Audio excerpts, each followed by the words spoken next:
Good morning everyone.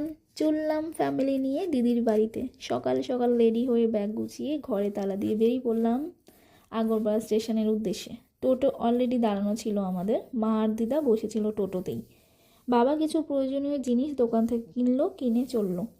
টোটো করে আমরা আগরপাড়া স্টেশনে যেতে হবে, কারণ সোদপুর থেকে ট্রেনটা দেবে আমাদের কাটোয়া লোকাল, আগরপাড়ায় দাঁড়াবে না। সোদপুরে নেমে পড়লাম, নেমে কিছু চা খাওয়া দাওয়া করলাম, আমরা চা বিস্কুট খেয়ে আমরা ট্রেনের জন্য ওয়েট করলাম।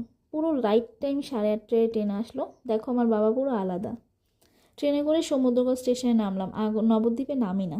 তো টোটো করে বাড়ি পৌঁছলাম। এই যে আমার জানের সাথে দেখা হলো, অনেক আদর করলো, হামি খেলো।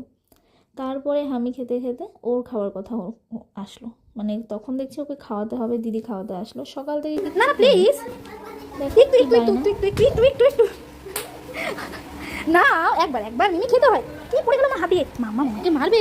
ই মামা মামা এটা পড়ে নাও না প্লিজ, নাও নাও নাও। কোনটা রাখলো? এখানেও আমাদের হোম ট্যুর করাচ্ছে, যেরকম আমরা বড়রা দেখাই না কিছু কিনলে। কি মিমি? এটা নাকি চিমনি। কি এটা? এটা টিভি।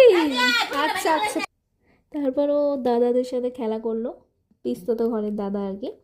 খেলতে খেলতে খাওয়া তখনও শেষ হয়নি, প্রায় 11টা বাজে। দুধ আর পিডিয়াশিওর নিয়ে আমি ঘুরছি ওর পিছন পিছন।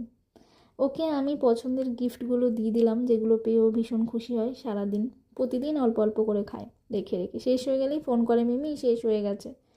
ব্যাস, তারপর থেকে জানো তো, এই যে মোটু পাটলুর রিংগুলো দেখছো, এগুলো দিয়ে না দেখো কি সুন্দর চিংড়ি মাছ বানিয়েছে। বলছে মিমি আয় চিংড়ি মাছ খাবি। আমি তো ভাবছি কী চিংড়ি মাছ বানিয়েছে, গিয়ে দেখছি এই সুন্দর জিনিসগুলো বানিয়েছে মোটু পাটলুর রিংগুলো দিয়ে। কি অদ্ভুত না, ওদের মাথা থেকে কি সুন্দর ব্রেনের একা একাই তৈরি করে নিয়েছে এগুলো। চিংড়ি মাছ বলছে, কাজু বাদাম এইসব বলছে। তো যাই হোক, দেখতে ওরকমই লাগছে। তো ভালো থেকো, টাটা।